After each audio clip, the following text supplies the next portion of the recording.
The air in the room, now settled and still, carries the faint, residual scent of the evening's final moments, perhaps a whisper of aged paper, or the cool, metallic tang of an approaching dawn.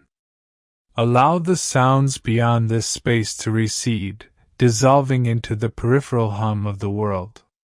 Focus now, instead, on the steady, rhythmic measure of your own breathing, a gentle, predictable tide that draws you inward. The eyelids, heavy as velvet curtains, desire closure. Surrender to this weight. The story about to unfold is deliberately slow, woven with threads of fine, deliberate detail, intended not to stimulate, but to soothe.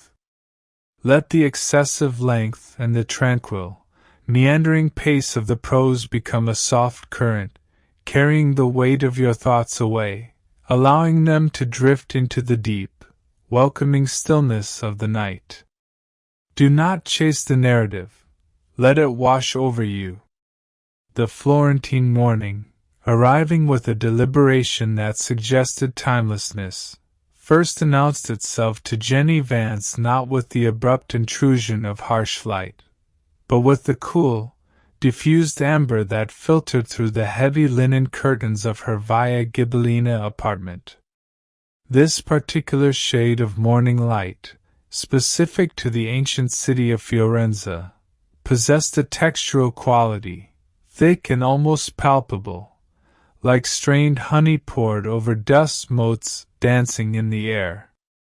Jenny lay for a long moment suspended between the weight of a vanishing dream and the delicate obligations of the waking world, finding an odd comfort in the persistent, distant clamor of the city below, a symphony of the essential, the rhythmic rattle of a passing scooter, the deep, resonant ring of a church bell from San Lorenzo a kilometer away, and the specific, high-pitched exchange between two vendors setting up their stalls in the nearby market.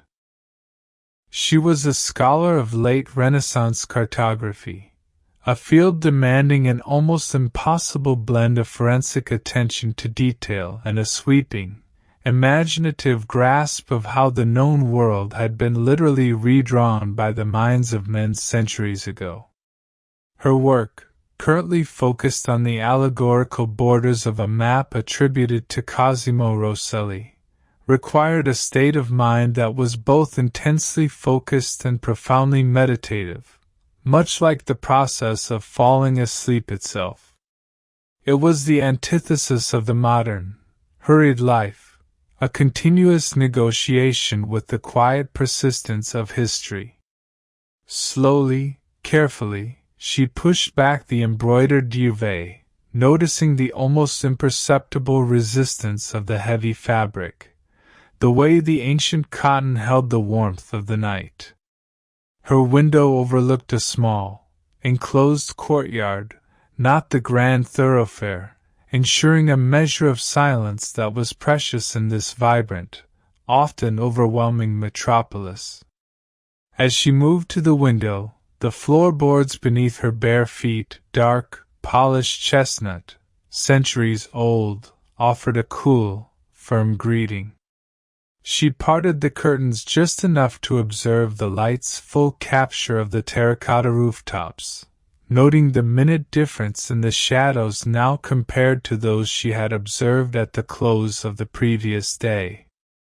This ritual of observing the light's progress was involuntary, a habit ingrained from years of studying the precise application of color and shadow in illuminations and sketches. The room itself was an extension of her professional obsession, high, vaulted ceilings that spoke of old wealth and enduring architecture, walls painted in a soft, sun-faded ochre, and shelves upon shelves of books that seemed to absorb and hold the dust of time rather than merely collect it. On her desk, beneath a pool of soft, targeted lamplight she had left on, lay the meticulous reproduction of the Rosselli map, a landscape of ink and possibility. Today, however, the intellectual pursuit was to be momentarily deferred for a different kind of obligation, one driven by the delicate machinations of Florentine society that even now, in the 21st century, bore a remarkable resemblance to the social stratifications Jane Austen herself would have observed and satirized. Jenny was due to attend a small, private luncheon hosted by Signora Beatrice Orsini, the matriarch of an established Florentine family whose connections were crucial for the archival access Jenny needed for her final dissertation chapter. It was a purely transactional event, yet one demanding the utmost social grace and attention to the nuanced language of propriety. Jenny chose her attire with the same rigorous attention she paid to dating a 15th-century manuscript. Not flashiness, which was instantly suspect in these circles, but understated quality, reflecting an appreciation for the enduring rather than the momentary trend. A dress of fine, moss-green silk, simply cut, allowing the fabric's own texture and drape to convey its quality. The act of dressing was slow, a conscious layering of protection and presentation. The sound of the silk whispering against itself was the loudest noise in the apartment for a full 5 minutes. She moved into the small kitchen, its marble countertop cool to the touch, and began the delicate process of preparing her morning coffee. Not the rushed, pressurized speed of an espresso machine, but the slow, patient extraction of a café Americano prepared with a pour-over cone, a ritual of gravity and time. The water, brought to a simmer, was poured over the finely ground Ethiopian yirgacheffe in a spiraling, deliberate motion. The aroma that then unfurled, rich and complex, was a momentary anchor, a small, controlled pleasure before stepping out into the day's uncertainties. She stood by the window, sipping the hot, dark liquid, watching a single, persistent pigeon land on the opposite windowsill, its head cocked in a perfect, small portrait of opportunistic expectation. The walk from her apartment to the Orsini Palazzo near the Arno River was intentionally indirect, a path Jenny chose precisely because it led her through the narrow, high-walled Borgo degli Albizzi, a street where the shadows seemed permanent and the air was perpetually cool, even under the mid-morning sun. The passage was brief but transportive, offering a moment of sensory withdrawal before the social exposure. The stone beneath her leather-soled shoes was worn smooth by centuries of foot traffic, and the sound of her own steps echoed softly, a private metronome. Upon arriving at the large, unpretentious wooden doors of the Palazzo Orsini, she paused, taking a slow, calming breath. The sheer size of the door, heavy with studded iron and dark wood, suggested the long duration of the family's presence. She reached for the antique brass knocker, shaped like a grim, stylized lion's head, and rapped 3 slow, precise times. The butler, Signor Alvise, who answered the door, was a man whose face seemed to have been permanently settled into an expression of patient, slightly weary acceptance of the world's predictable follies. His introduction into the grand, dimly lit entrance hall was less an announcement than a deliberate presentation. The hall was overwhelmingly dark, furnished with tapestries so ancient their colors had faded to a unified, somber moss and burgundy, and a single, immense oil painting that seemed to consume the light rather than reflect it. Signora Orsini awaited in a salon that was a deliberate, almost jarring contrast to the hall. Bright, filled with modern, but still expensive, furniture, and overlooking a small, manicured internal garden where a solitary fountain murmured a constant, low-voiced counterpoint to the conversation. Signora Orsini, a woman of sharp intelligence veiled by an almost aggressively charming politeness, greeted Jenny with a carefully calibrated warmth.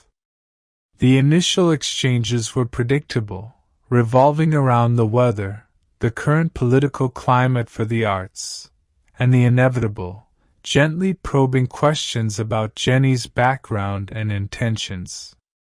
The conversation, a highly stylized form of social fencing, demanded Jenny's complete focus. It was a world of unspoken rules, where the placement of a teacup or the momentary pause before answering a question held more significance than the literal words spoken. Jenny navigated these subtle currents with the disciplined patience of a cartographer outlining a coastline she cannot personally see, relying on triangulation and inference. It was during the brief, almost silent interval between the savory course and the arrival of the dolce that a new presence entered the room, breaking the established, tranquil rhythm of the luncheon.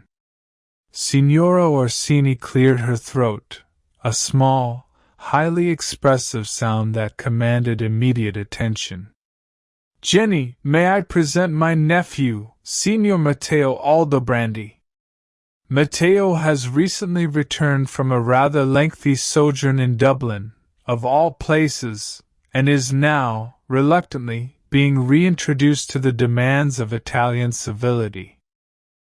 Mateo Aldobrandi was a sudden, inconvenient complication. He was tall, perhaps a little too relaxed for the formalized setting, dressed not in the dark, severe tailoring common to Florentine men of his class, but in a jacket of soft, faded tweed that spoke of Irish libraries and long, solitary walks. His movements were slow, almost languid, yet held a surprising, focused energy. He offered Jenny a nod that was a shade too direct for the environment, and his eyes, a startlingly clear shade of blue, held a flicker of something unreadable, perhaps amusement, perhaps simple fatigue. "Signorina Vance," Mateo said, his Italian possessing the crisp, slightly clipped accent of someone who has spent substantial time speaking English and only recently readjusted his tongue. "My aunt speaks highly of your fascination with the forgotten corners of our history. A necessary task, I suppose, if only to prevent the entire family from collapsing into a self-satisfied historical echo." His tone was gentle but possessed a playful irony that immediately set him apart from the staid politeness of the room. Jenny, instinctively cautious, offered a measured reply, a perfectly balanced sentence designed to acknowledge his wit without encouraging further familiarity. "Signor Aldobrandi, the forgotten corners often contain the most interesting truths. And indeed, sometimes a little necessary perspective is needed to appreciate the present moment, even one as lovely as this." The exchange was brief, yet charged with a subtle undercurrent of mutual assessment. Mateo, after a quick, almost imperceptible glance towards his aunt, pulled a chair slightly away from the table, indicating that he was participating but not fully submitting to the luncheon's formal structure.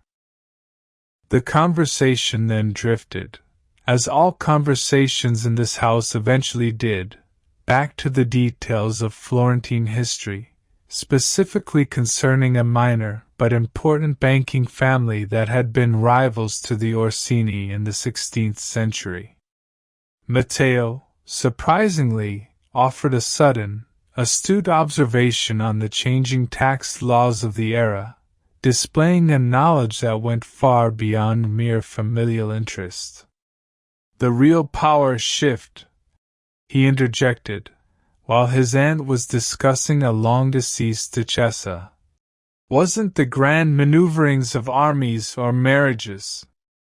It was the obscure, almost invisible legislation passed in 1543 concerning the collection of gabelle.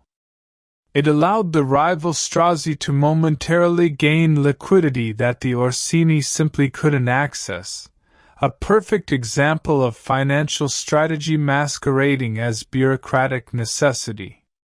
His gaze found Jenny's across the polished table, seeking not agreement, but understanding of the intellectual point.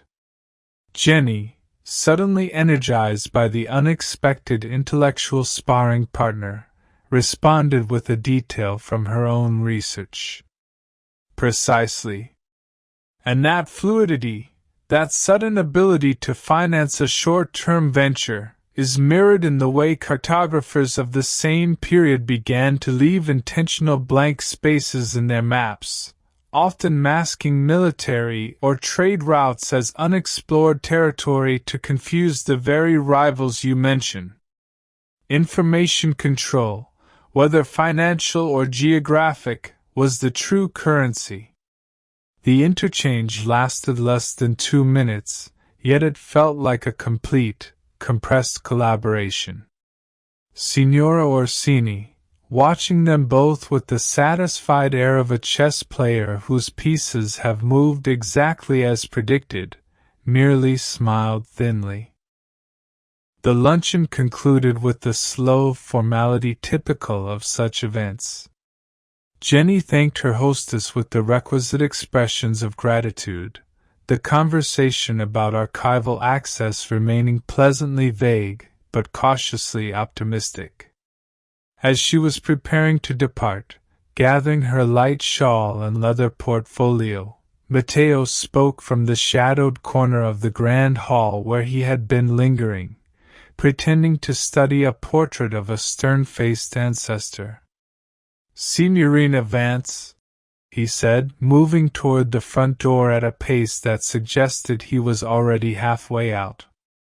"The archive you seek at the Biblioteca Marcelliana is notoriously difficult to navigate. I have a rather detailed, if entirely unofficial, catalogue of its holdings. It was my task, many years ago, to sort through a box of forgotten papers for my grandfather. It may spare you weeks of polite but useless inquiry." He did not wait for her immediate reply, a calculated move that bypassed the need for Signora Orsini's inevitable, cautious approval. He pulled a small, silver pen from his jacket pocket and scribbled rapidly on a folded piece of heavy stock paper he extracted from his wallet. He pressed the paper into her hand, a fleeting, almost electric contact. "A number," he clarified, his voice low and quick. "And a time tomorrow. A small cafe near the Ponte Santa Trinita. Purely transactional, of course." And then, with a brief, charming smile directed both at her and at the unseen, but undoubtedly listening, Signor Alvise, he was gone, stepping out into the Florentine afternoon heat with the easy grace of a man who was utterly comfortable moving between the shadows of the past and the light of the present. Jenny stood, the small piece of paper warm in her hand, for a moment too long. She could feel the weight of the Palazzo Orsini's silent assessment. Slowly she smoothed the paper open.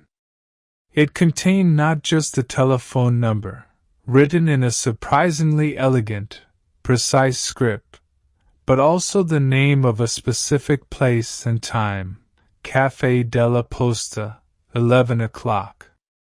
The next 24 hours were spent in a state of suspended animation, divided between the intense, monastic concentration demanded by her cartography research and the subtle, distracting anticipation of the meeting with Mateo.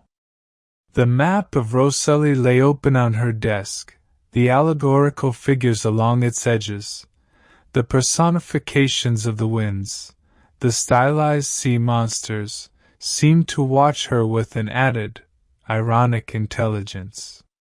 She forced herself to focus, spending the afternoon in the quiet solitude of her apartment, tracing the faint, almost invisible lines of water routes with a magnifying glass.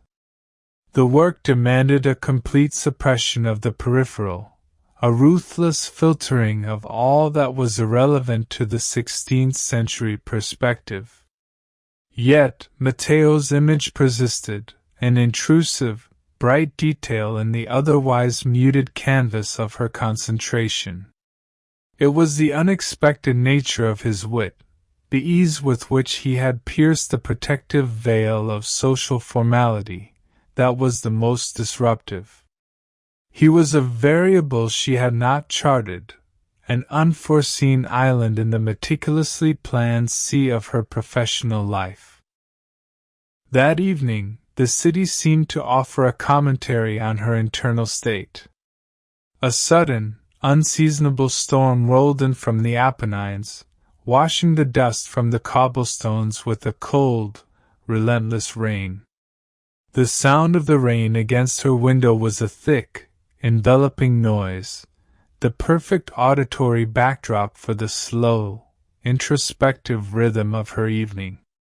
She dined alone on simple fare, a bowl of creamy risotto prepared with meticulous slowness, and read a complex, dense academic paper on the etymology of certain late Latin geographical terms.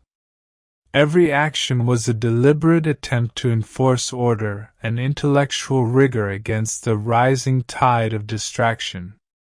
She found herself, repeatedly, tracing the simple lines of the number on the folded paper, a purely mechanical gesture. She considered canceling, framing the appointment as an unprofessional deviation, but the sheer practical necessity of the catalogue for her work provided an undeniable justification. The bureaucracy of the Maricelliana was indeed legendary, a labyrinth of old-world politeness designed to gently, but firmly, repel the eager scholar. Mateo's offer was a shortcut, a sudden, clear path through the dense, obfuscating forest of protocol. The morning of the meeting dawned clear and cold, the air scrubbed clean by the night's storm. The city, washed a fresh, pale rose color by the returning sun, seemed to breathe again.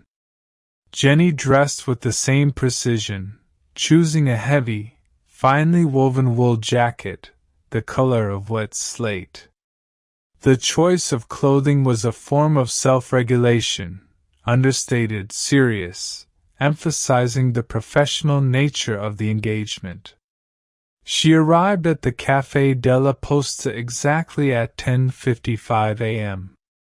The café was small, dark, and wonderfully old, with marble-top tables and a polished brass espresso machine that hissed and sputtered with the focused industry of a small engine. The air inside was dense with the combined scents of dark roast coffee, yeast from the morning's pastries, and the faint, enduring aroma of ancient cigarette smoke trapped in the velvet-covered benches. Mateo was already there, seated at a small corner table that offered a perfect, subtle view of the street outside and the entire room within, a position of observation, not exposure. He wore the same tweed jacket, and was reading a copy of an Italian daily newspaper, but not with the focused attention of a reader. Rather, he was holding it as a visual screen, a polite barrier. He looked up the moment Jenny entered, his gesture of recognition immediate and composed. "Signorina Vance," he said, rising just slightly from his chair, a concession to manners that was noted and appreciated. Punctuality, a rare virtue in this city, and a necessary one for anyone hoping to truly understand its mapping. He had already ordered a small glass of fresh orange juice and a cappuccino for himself. Jenny ordered a simple espresso, accepting the professional brevity the choice implied.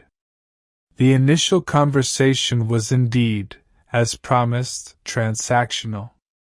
Mateo produced a slim, dark blue leather-bound notebook. Inside, written in the same elegant script as the phone number, was a meticulously indexed, handwritten catalogue of a specific, rarely used collection within the Marcelliana, the Fondo Cartografico Minor, precisely the collection Jenny was interested in. The entries were not merely titles, but included brief, intelligent notes on the condition of the documents, and occasionally, his own succinct commentary on their contents. "My grandfather," Mateo explained, pushing the notebook across the table, "was a collector of odd bureaucratic debris. He acquired this catalogue, or rather, I compiled it for him, years ago when I was meant to be pursuing a degree in corporate law. It was far more interesting." Jenny's fingers traced the edges of the notebook.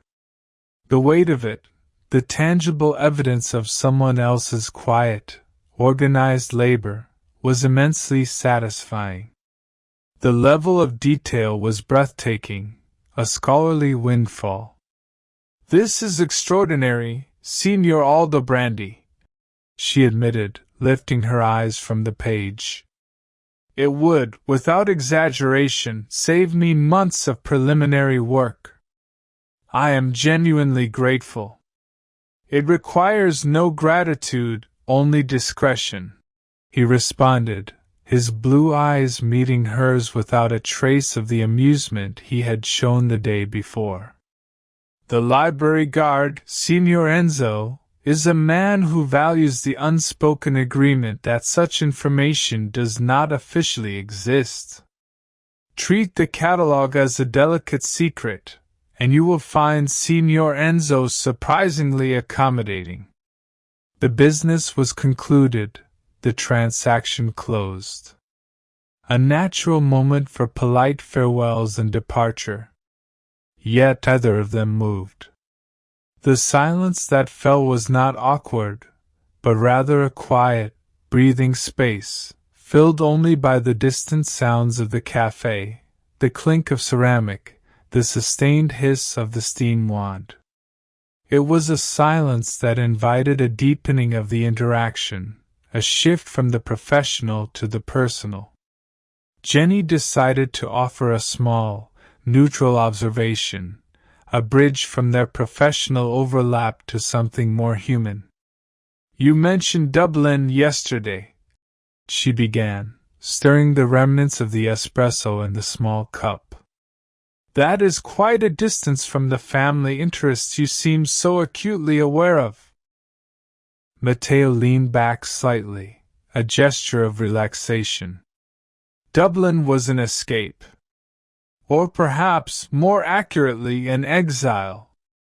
I was ostensibly studying economics, but primarily, I was studying the art of being unburdened. Florence, for someone like me, is a beautiful, suffocating tapestry. Every stone, every corner, every name carries the weight of a pre-written history.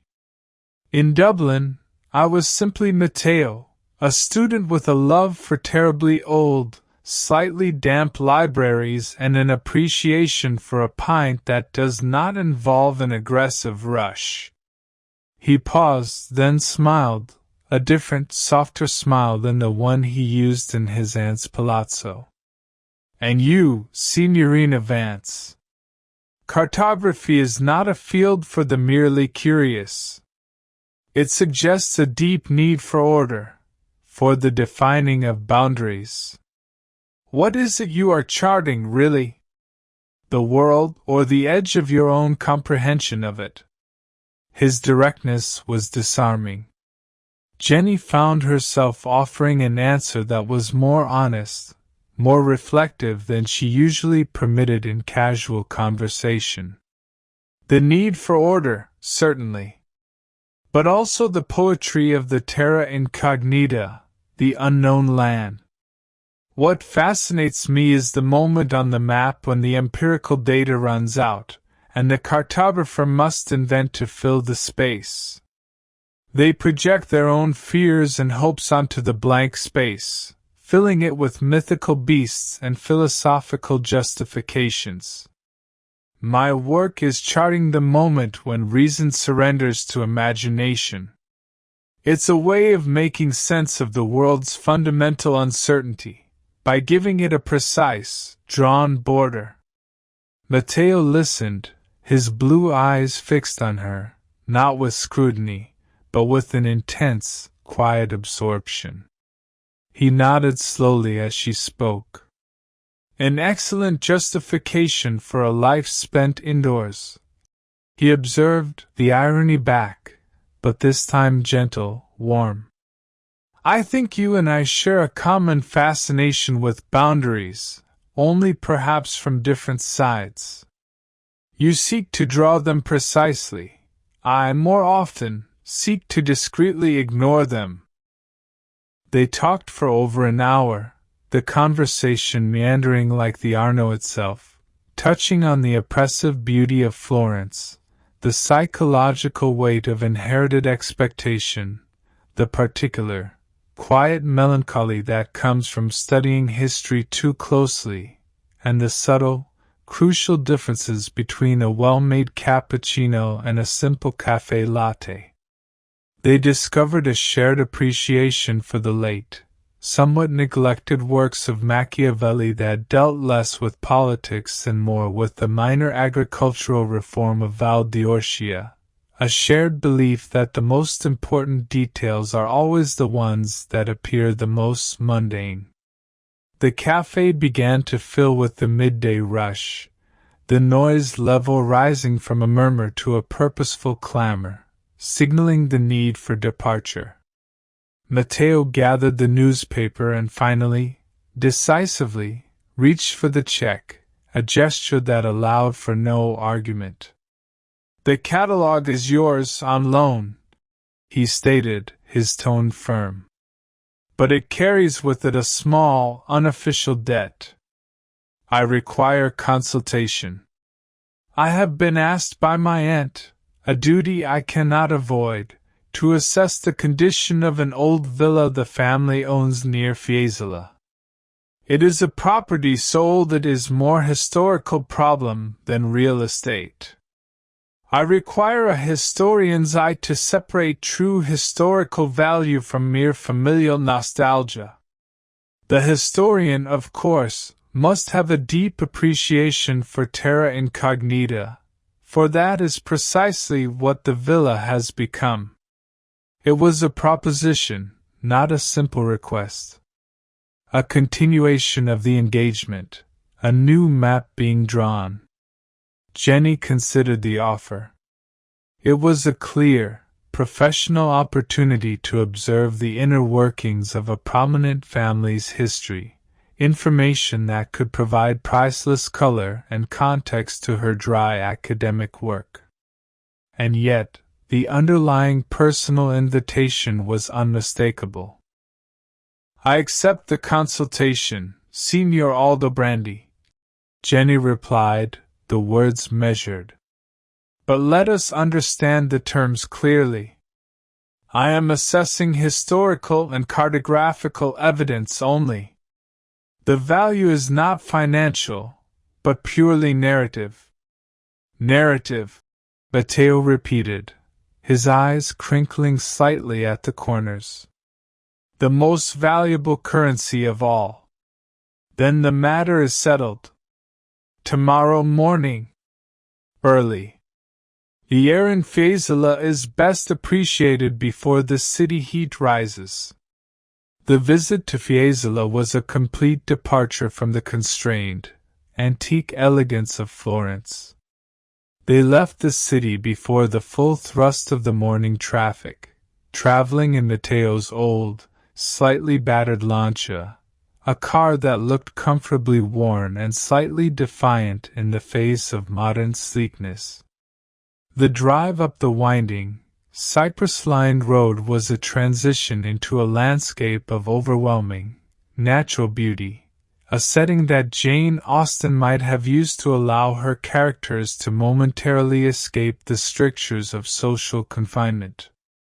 The villa, named Villa Silenzio with a rather heavy-handed irony, was indeed a problem.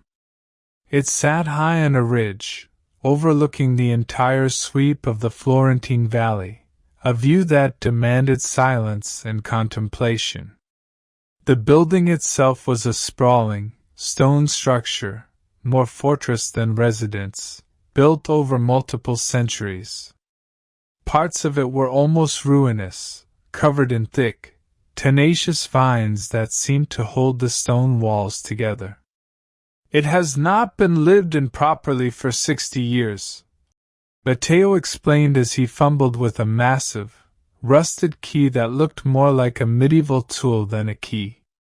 "Used only for storing things the family could not bear to part with, but did not want to look at." The interior was a study in profound, atmospheric neglect. The air was heavy, cool, and smelled distinctly of dust, old wood, and dried lavender. Shafts of sunlight pierced the grime-covered windows, illuminating thick columns of floating dust particles, each beam a vertical landscape of movement and stillness. Every room was a museum of disuse, furniture draped in white dust sheets, resembling ghost sculptures, stacks of forgotten, moldering boxes, and a library whose shelves were packed not with books, but with leather-bound financial ledgers and tax records from the last 3 centuries.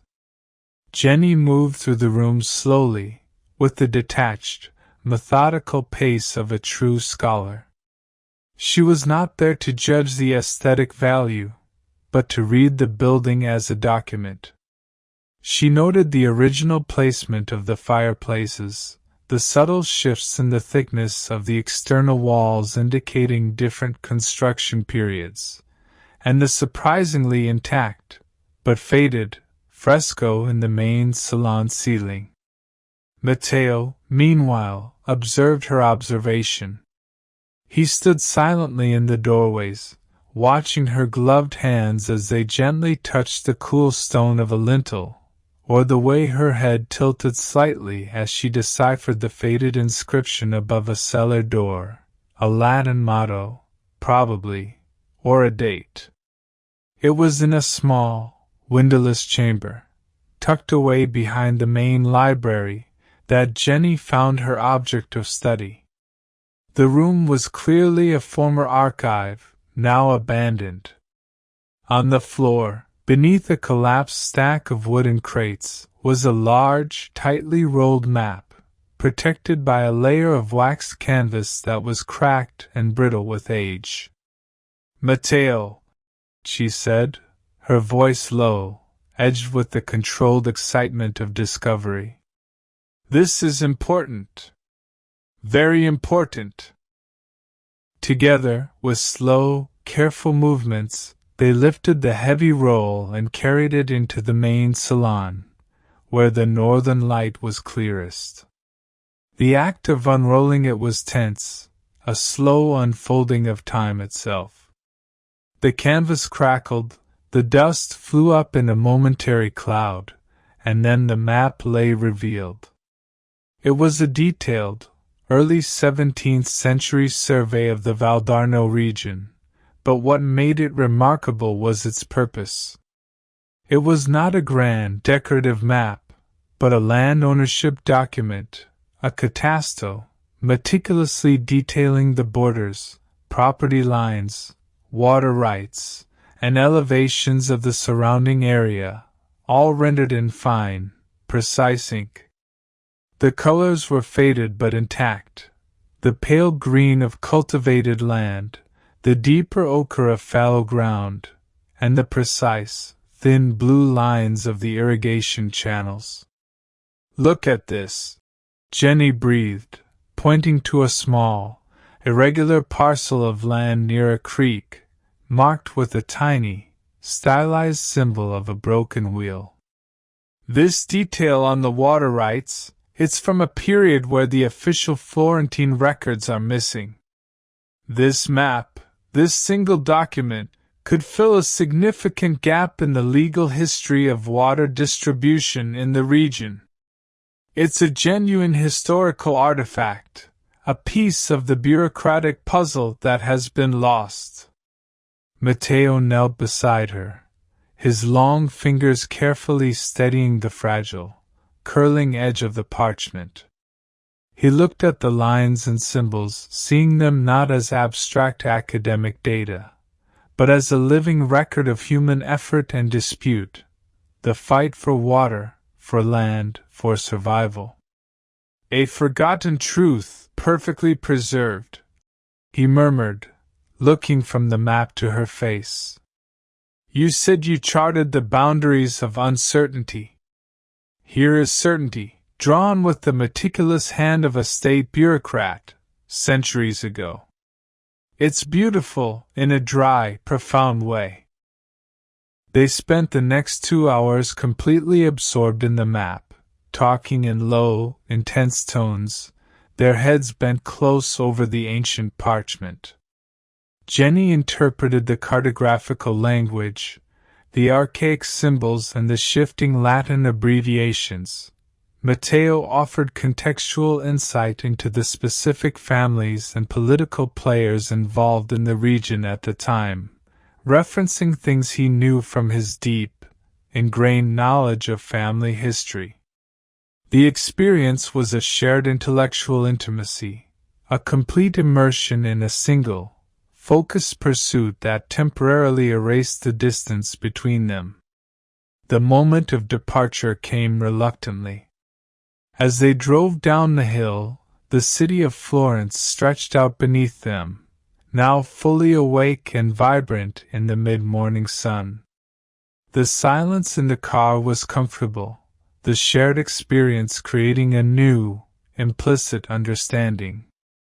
"The map, you see, it will need to be properly documented and conserved," Jenny said finally, resting her head against the cool glass of the window. "It is too fragile to be moved immediately." "It shall remain," Mateo agreed, his eyes focused on the winding road. "A secret we share for a little while longer. The property's fate is still uncertain. Until then, it is ours. A terra incognita of sorts, in the middle of our mapped world." He parked the car not near her apartment, but near the Ponte Vecchio, where the light was strong and the pedestrian traffic was heavy, a calculated return to the world of public display. As they stood briefly on the sidewalk, the river rushing loudly beneath them, Mateo turned to her, his expression serious. "Jenny Vance," he said, using her first name deliberately, marking the boundary crossing that had occurred back on the floor of the Villa Silenzio. "I require your assistance again. Not for work this time, but for a celebration. A small, rather stuffy dinner party for a returning cousin. My aunt expects a level of refined distraction. I require a partner who understands the deep, underlying irony of social rituals, and who will not bore me with polite questions about the Florentine climate. Will you attend with me?" It was an invitation that stepped fully into the social territory that Jane Austen had so brilliantly delineated, the formal presentation of a relationship to a scrutinizing society. It was a choice between the safe, ordered world of her research and the potentially chaotic, but undeniably engaging, world of Mateo Aldobrandi. Jenny met his gaze, the sunlight reflecting in her eyes. The hesitation was brief, a formality. "I have a considerable appreciation for irony, Mateo," she replied, using his name in return. "And I am intimately familiar with the need to maintain an ordered facade while charting a much more complex, internal reality." "Yes. I would be delighted." The days that followed the Fiesole visit and the acceptance of the dinner invitation were characterized by a delicious, low-level hum of anticipation. Jenny's work did not stop. In fact, she seemed to apply herself with renewed vigor, the intellectual energy of her meetings with Mateo translating into a deeper focus on the details of her manuscripts. She spent long hours in the airless, silent reading room of the Archivio di Stato, the catalogue Mateo had provided proving to be an invaluable, almost illicit guide. She found herself, however, paying an increased and unexpected attention to the nuances of daily life. The quality of the evening light as it fell upon the worn stone walls, the sound of the old clock in the Palazzo Pitti chiming the hour, details that before had been merely background noise now registered with a sharp, vibrant clarity.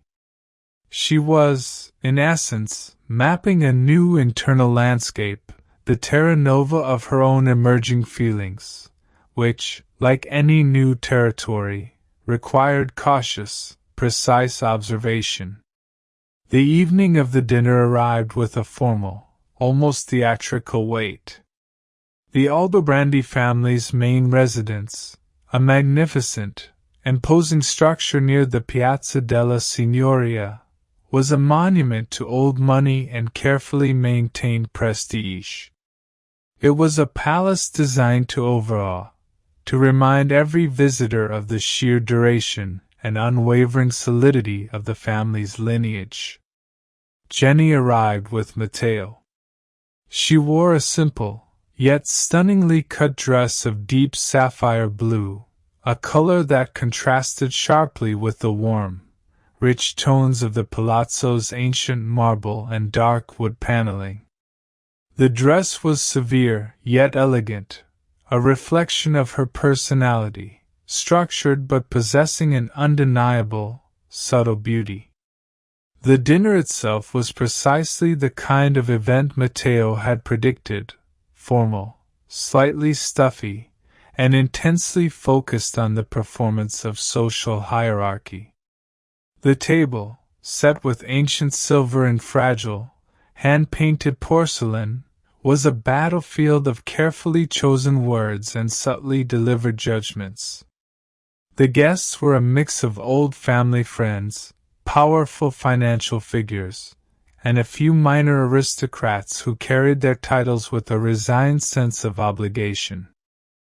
Jenny, seated between an aging Marchese who spoke only of his vineyard's recent misfortunes and a young, overly ambitious financial advisor, excelled at the delicate art of restrained engagement. She offered polite, relevant commentary when required, listened with focused attention when appropriate, and most importantly, managed to convey a profound sense of self-possession and intellectual depth that placed her subtly above the mere social fray. She did not seek to impress, which was precisely why she did.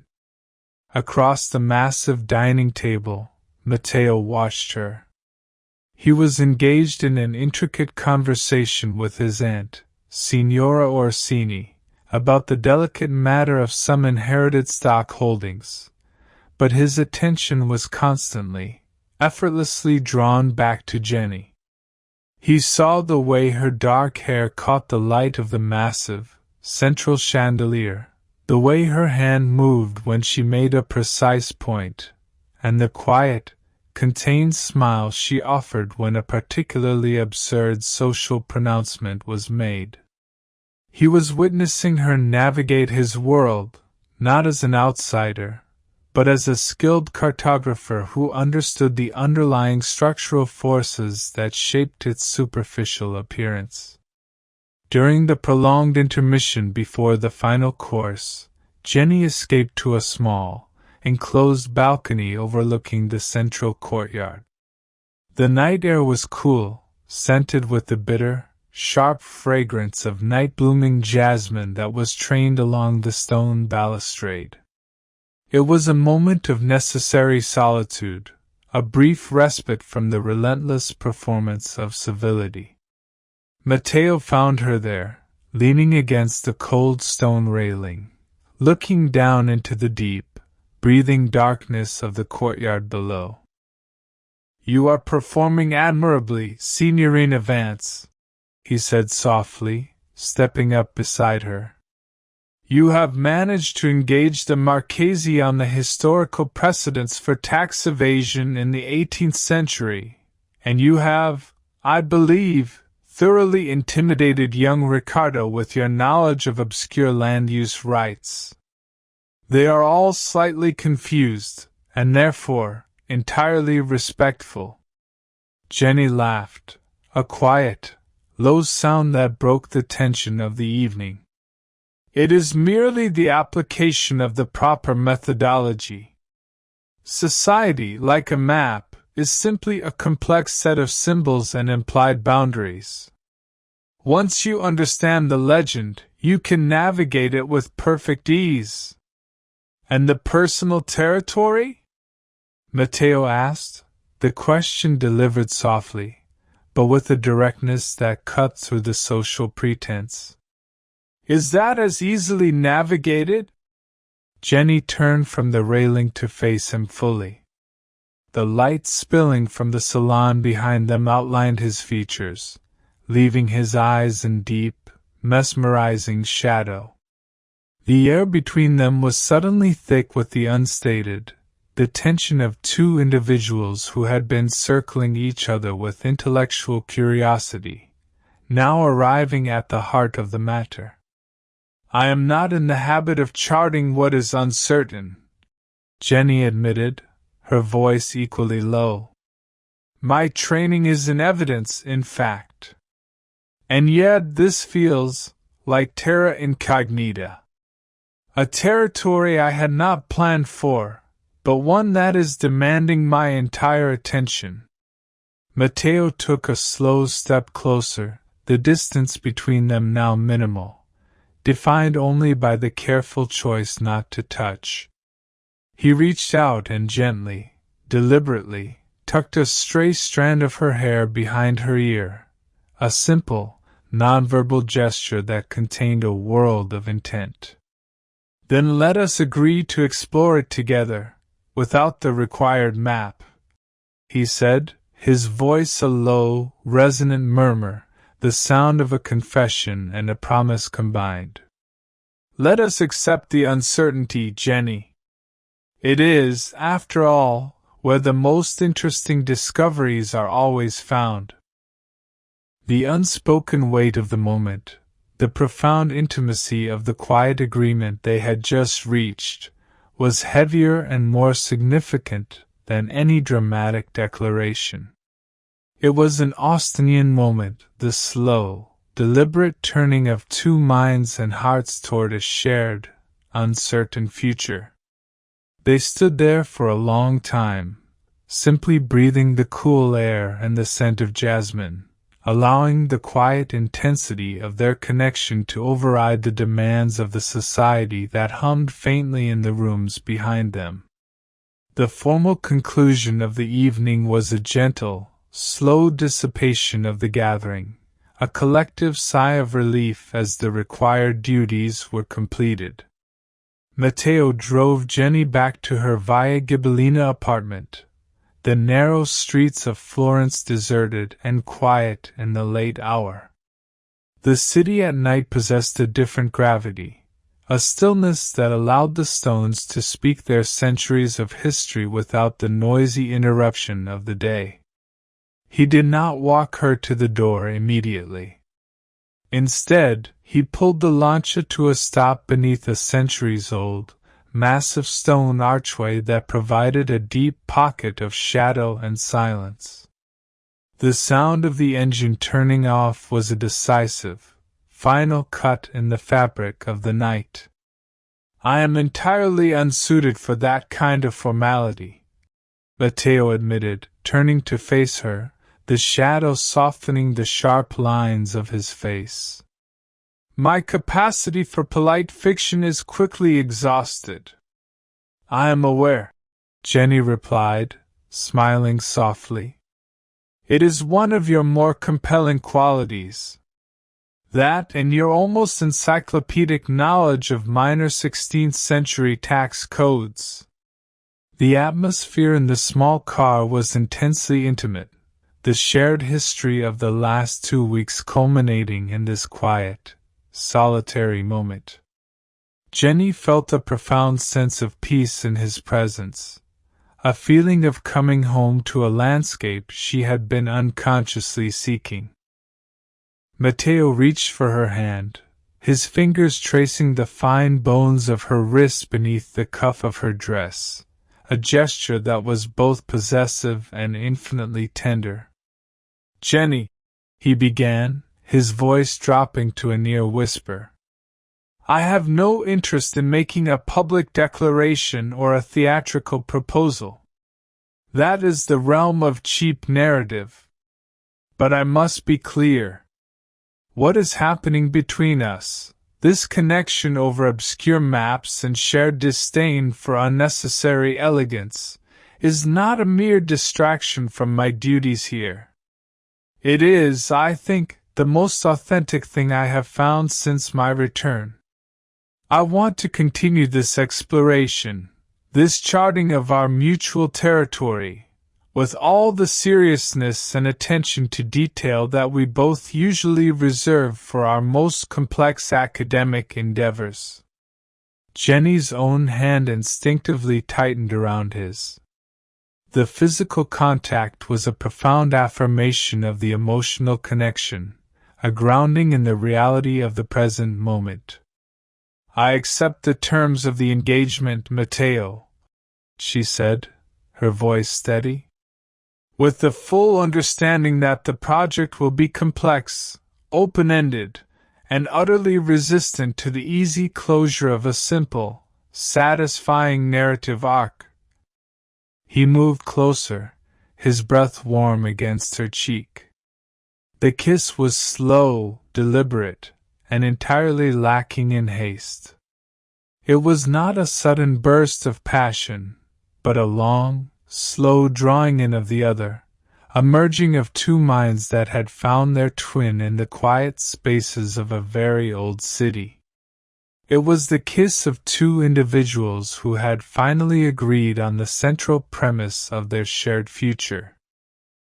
The following weeks unfolded with a beautiful, deliberate rhythm that balanced the demands of their individual, rigorous professional lives with the quiet, growing intimacy of their shared world. Their dates were not the flashy, public affairs common to young Florentines, but rather private, focused explorations of the city's hidden corners, often centered around their shared intellectual interests.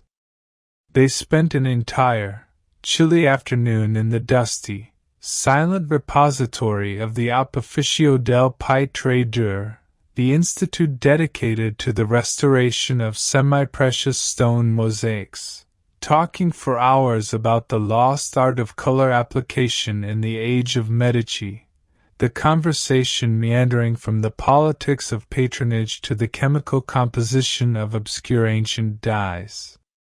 Another day, they hiked back up to the Villa Silenzio in Fiesole, spending a long, tranquil morning in the cold, dusty salon, not to work on the map, but simply to sit together, reading quietly, Mateo with a heavy, Italian edition of Plato's Republic, Jenny with a dense, German treatise on the history of astronomical instruments in Tuscany. The vast, empty space of the old villa became their private sanctuary, a place where the noise of the external world could not penetrate, allowing for the slow, essential work of mutual, quiet understanding.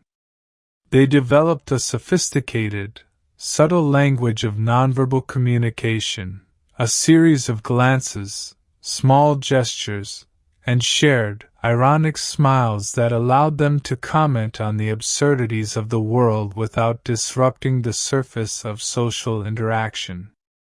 This was the true intimacy, the shared, secret language of two observers who had finally found a co-conspirator.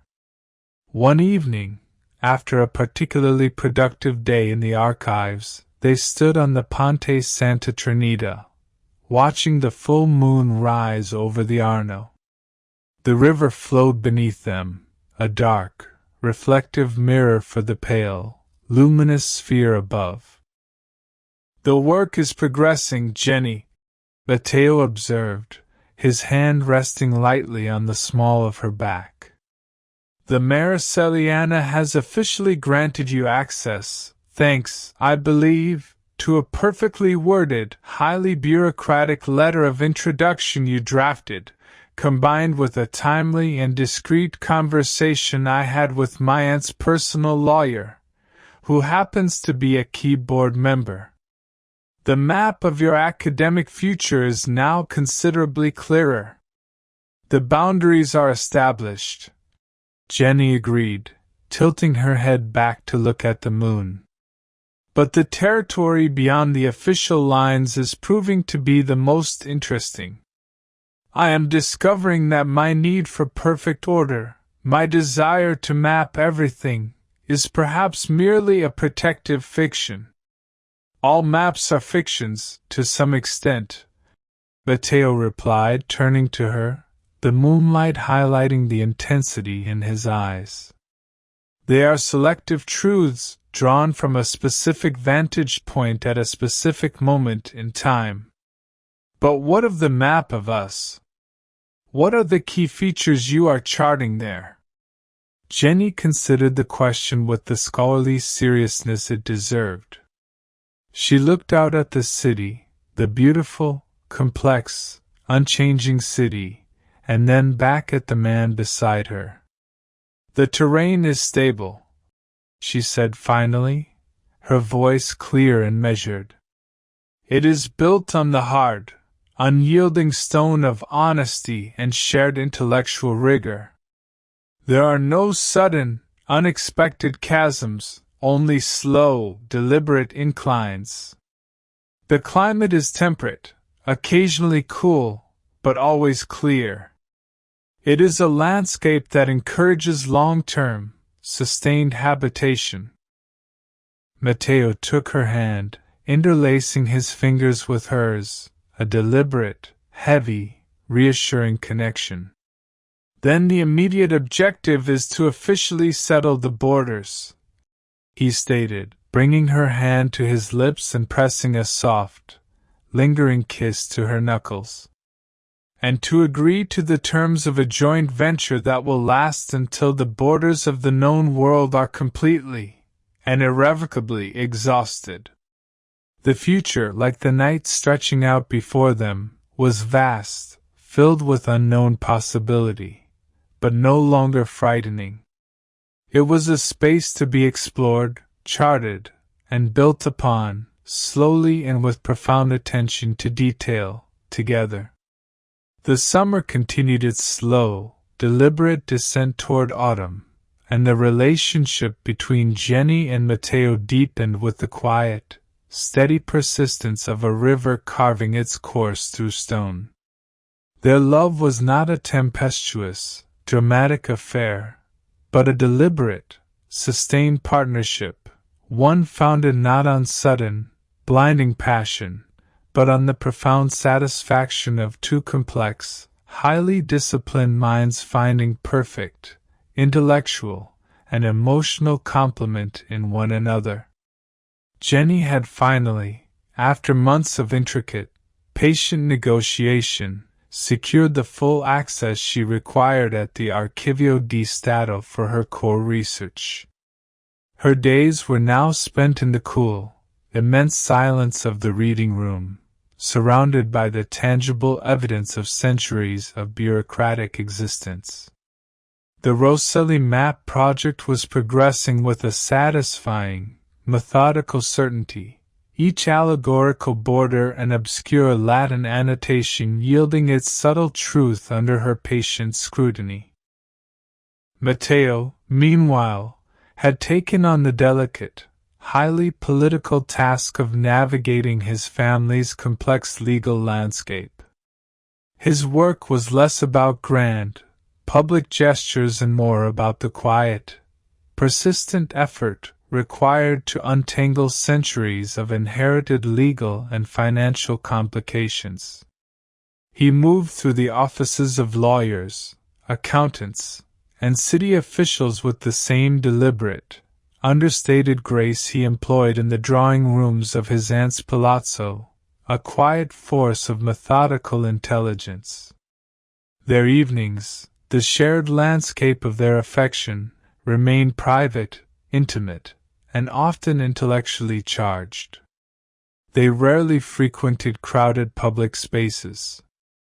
Instead, they would often meet at Jenny's apartment, which, under Mateo's influence, had slowly begun to transform from a highly ordered, monastic scholar's cell into a warmer, more welcoming space. He brought books, not as gifts, but as shared objects of study, first editions of 18th-century travelogues, obscure volumes on Roman engineering, and dense, philosophical treatises that demanded slow, focused reading and subsequent, intricate discussion. One particularly significant evening, marked by the sudden, early onset of a cool, damp September evening, found them in her apartment, a single oil lamp casting a warm, circumscribed circle of light on the worn surface of her heavy wooden desk. Jenny had spent the day deciphering a particularly dense section of legal Latin from the 15th century, a passage concerning the division of an estate. She was tired, the mental fatigue a palpable weight on her shoulders. Mateo was sitting opposite her, his head resting in his hand, reading a long-forgotten journal of a Florentine architect. He sensed her fatigue not through a dramatic sigh or a verbal complaint, but through the slight, almost imperceptible slowing of the precise movements of her pen across her notepad. He closed his journal slowly, making no sudden, jarring sound. The weight of centuries can be heavy even when viewed through the protective lens of academic detachment, he observed, his voice a low, comforting murmur.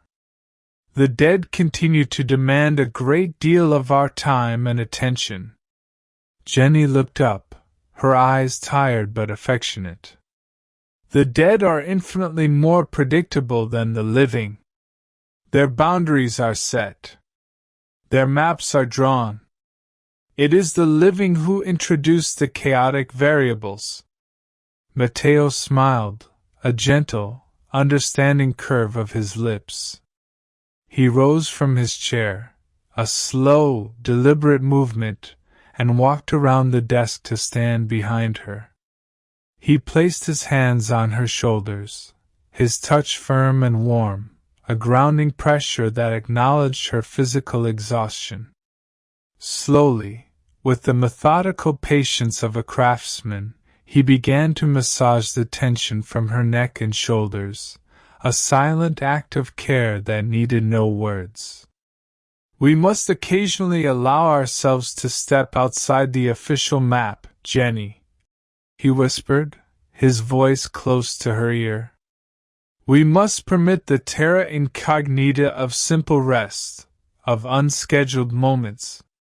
The mind, like an ancient parchment, must be given time to relax and uncurl before its contents can be safely read. The gesture was more intimate, more profoundly loving than any grand romantic flourish. It was the recognition of her hidden vulnerability, the quiet acknowledgement of the immense, disciplined effort she expended daily, and the offering of a safe harbor where that discipline could momentarily dissolve. Jenny leaned back against his touch, closing her eyes, allowing the strong, slow movement of his hands to push the accumulated intellectual tension away. The feeling was one of perfect, quiet equilibrium, a state where the intellectual and the emotional merged into a single, profound sense of belonging. "You are, in essence, redrawing my internal boundary lines," she murmured, the fatigue dissolving into a deep, contented relaxation. "You are removing the arbitrary divisions between the work and the rest. I find I am remarkably amenable to the new cartography." He continued the steady, rhythmic pressure for a long, quiet time, until the last vestige of tension had been physically removed. Then he simply stood there, his hands resting on her shoulders, a warm, reassuring weight. "The villa is officially in my charge now," Mateo announced, changing the subject with the smooth transition of a careful pilot. "The family has agreed to a long-term plan of cautious, meticulous restoration. The map, your 17th-century catasto, is safely protected. I have had a secure, climate-controlled cabinet installed in the main library. It is, effectively, the cornerstone of the entire project." This news was significant, a tangible victory in his complicated world. "That is excellent, Mateo. A clear, positive step forward. It is only a structural step," he corrected, his voice serious. "But it creates the foundation for the most important step. I have chosen the Villa Silenzio for a reason. It is a place free from the immediate, judging oversight of the city. A place that requires two people to bring it back to life, one to understand the history of the walls, and one to fill the spaces between them with the potential of a future." He guided her gently to stand up, turning her to face him in the small circle of lamplight. His expression was serious, his blue eyes holding the depth and focus she had come to know and trust. He reached into his jacket pocket and slowly produced a small, velvet box. "Jenny Vance," he began, his voice steady, utterly without hesitation. "I am proposing a permanent, long-term partnership, a joint venture founded on shared curiosity, mutual respect for complexity, and the quiet, persistent joy of finding a perfect counterpart. I do not offer you a romantic fiction, but an enduring truth. Will you agree to the terms of a life with me? Will you map the rest of the world, and the rest of our lives, from the stability and sanctuary of the Villa Silenzio?" The ring was not a modern, ostentatious diamond, but a small, heavy gold band set with a single, ancient, finely cut sapphire, a stone that matched the deep, intense blue of his eyes. It was an artifact, a piece of quiet history, perfectly suited to her. Jenny did not require time to consider the proposal. The decision had been a long, slow process of intellectual and emotional accretion, reaching its inevitable, final conclusion in this quiet room. "I agree to the terms, Mateo Aldobrandi," she responded, her voice thick with emotion, but absolutely firm. "I agree to the partnership, to the exploration, and to the shared habitation of the new map. And I agree to the necessary, complex task of restoring the Villa Silenzio and building our life within its walls. The silence that followed was immense, filled only with the faint, steady hiss of the oil lamp. Mateo slipped the ring onto her finger, the cool, heavy gold settling into its perfect place. He then drew her into a long, quiet embrace, a profound, settled contact that spoke not of the drama of a beginning, but of the deep, enduring comfort of a certainty achieved. The subsequent months were a period of intense, shared creative endeavor. The engagement was announced with the minimum of necessary fanfare, a small, highly formal luncheon at the Orsini Palazzo, where Signora Beatrice offered her congratulations with a mixture of polite satisfaction and subtle, ironic resignation, fully aware that she had set an intellectual predator loose upon her meticulous nephew. The central focus of their time was the slow, methodical restoration of the Villa Silenzio. The process was not a rushed, modern renovation, but a slow, almost archaeological peeling back of layers. Jenny applied her historian's rigor to the task, meticulously documenting every layer of plaster, every antique nail, and every subtle shift in the wall structure. Mateo applied his legal and financial acuity, managing the complex bureaucracy of Italian heritage laws and the meticulous control of the restoration budget, ensuring that every piece of work was done with fidelity to the past and structural integrity for the future. The villa was a living, breathing project, a physical manifestation of their commitment.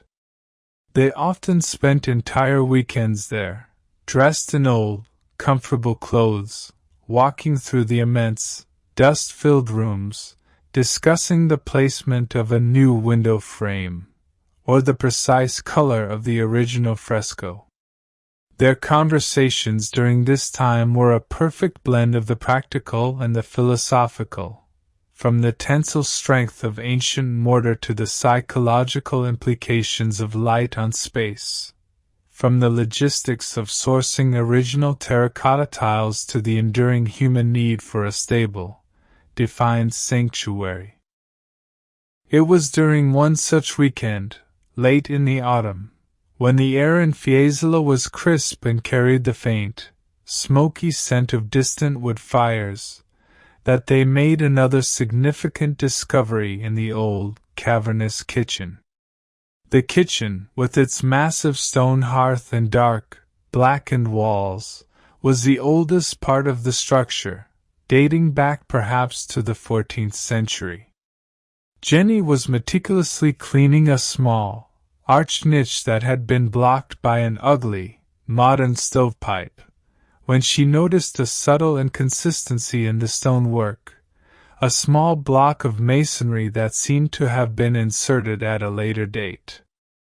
Calling Mateo over, they worked together with immense care, using only small, soft tools to remove the mortar surrounding the suspect stone. When the block was finally removed, they found a small, hidden space within the wall. Inside, wrapped in a brittle, leather pouch, was not gold or jewels, but a small, tightly bound volume. It was a personal diary, bound in deep, faded red leather, written in a fine, elegant hand. The author, as revealed in the first few, fragile pages, was a woman named Livia Aldobrandi, a direct ancestor of Mateo's, who had lived in the villa in the late 17th century. She was, surprisingly, not a lady of social confinement, but an avid reader of scientific texts, a keen observer of the night sky, and a skilled amateur cartographer who possessed a deep, internal resistance to the social boundaries placed upon her.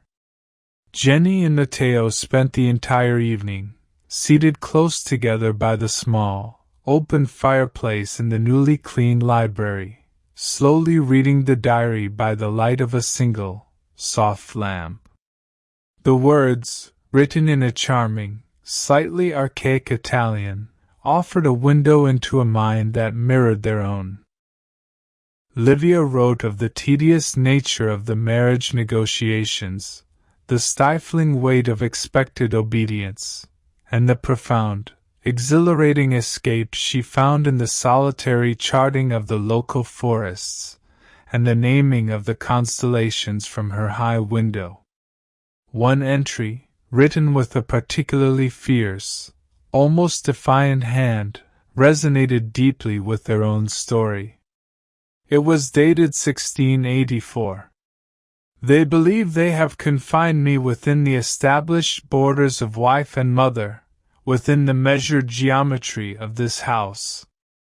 They do not know that I have redrawn my own map. I am the captain of my own terra incognita. My stars and my ink are my true freedom. I chart not the known, but the possibility that lies just beyond the last defined fence line. My true life is the one I lead in the silence of my own thoughts, with the compass of my own will. When Jenny finished reading the passage aloud, the silence in the library was thick, resonant. The discovery was not a grand historical moment for the world, but a profoundly intimate one for them. It was a historical affirmation of their own quiet, sustained rebellion against the pre-written narrative of their lives. "She was here," Jenny whispered, running a reverent finger over the script. 3 centuries ago, she was seeking the same quiet, intellectual escape we have found. She was charting her internal boundaries, just as we have done. Mateo reached out and gently took the diary from her, placing it carefully on the desk. He then took both of her hands, his gaze holding hers with an intense, steady warmth. Livia Aldobrandi, my ancestor, understood that the true act of courage is not a grand, public declaration, but the quiet, persistent effort to define one's own space. He stated, his voice low and firm. She has left us a message, Jenny. A testament. And a reminder that the sanctuary we are building is not merely physical, but a legacy of those who value the unseen, the unsaid, and the carefully drawn boundary of the private, shared life. The diary was not to be published, or even officially accessioned. It was their secret, their joint inheritance, a private artifact confirming the validity of their unique, quiet love. It was a final, perfect piece of evidence, completing the map of their commitment. The wedding, which took place in the early spring, was exactly as both Jenny and Mateo had wished, small, intimate, and profoundly meaningful, stripped of the unnecessary social ornamentation. It was held in the small, ancient chapel attached to the Villa Silenzio, a structure so old the stones smelled of cold earth and rainwater. The guest list was restricted to the essential, close family, a few necessary legal figures, and a small number of carefully selected academic colleagues who understood the quiet importance of the occasion. Jenny wore a simple, beautifully tailored ivory suit, a deliberate rejection of the grand, flowing white gown that symbolized the traditional narrative of submission and innocence. She was presenting herself not as a bride of convention, but as a fully realized, equal partner in a complex, adult endeavor. Mateo, in a dark, impeccably cut suit, stood beside her with a quiet, solid strength that anchored the entire ceremony. The vows they exchanged were traditional, yet infused with their own, shared philosophical understanding. They promised not only love and fidelity but a commitment to shared intellectual exploration, to the unwavering respect for the other's solitude and rigor, and to the continuous, meticulous charting of their common future. The reception was held back in the main salon of the villa, now largely complete in its restoration. The room, with its restored frescoes subtly glowing in the afternoon light, and its walls painted in a soft, welcoming ivory, was no longer a dusty archive of neglect, but a luminous, breathing space ready for the beginning of a long life. Signora Orsini, in a moment of genuine, if slightly bewildered, affection, offered the final, complex toast. To Mateo and Jenny, she announced, raising her delicate glass of Franciacorta. They have found, I believe, the only lasting foundation for a successful marriage, a shared appreciation for the obscure, a common disdain for the obvious, and a profound mutual respect for the precise application of both history and bureaucratic procedure. May their map of life together be long, detailed, and utterly, unyieldingly true. The applause was gentle, reflecting the quiet tone of the entire day. As the sun began its slow descent over the Arno Valley, casting long, cinematic shadows across the ancient stone walls, Jenny and Mateo stood together on the main terrace of the villa, looking out over the magnificent, sprawling panorama of Florence, the city of their meeting. The noise of the city below was muted, a soft, distant hum of human existence that could no longer touch the sanctuary they had created. Jenny leaned against him, her head resting on his shoulder, his arms securely around her waist. She looked at the city below, not as a demanding, complex subject of study, but as a beautiful, intricate backdrop to the quiet, profound reality of her life. "We have done it, Mateo," she murmured, the fatigue of the long days settling into a deep, peaceful contentment. "We have established the perimeter, renovated the foundation, and settled the terms of the treaty. The map is complete. The work of habitation can now begin." Mateo turned his head and pressed a soft, lingering kiss to the top of her hair, the scent of her clean, soft hair filling his senses. "The map, my brilliant cartographer," he replied, his voice the quiet, settled sound of a deep certainty, "is never complete. It is merely the agreed-upon starting point for the true, unending exploration. And the exploration, Jenny, is only just beginning." He tightened his embrace, and they stood together for a long, silent time, watching the final, rich colors of the sunset bleed into the pale Florentine sky. The quiet persistence of their love, like the centuries-old stone of the villa beneath their feet, was a profound, unshakable reality, a perfect, detailed, and enduring terra firma in the ever-shifting landscape of the world.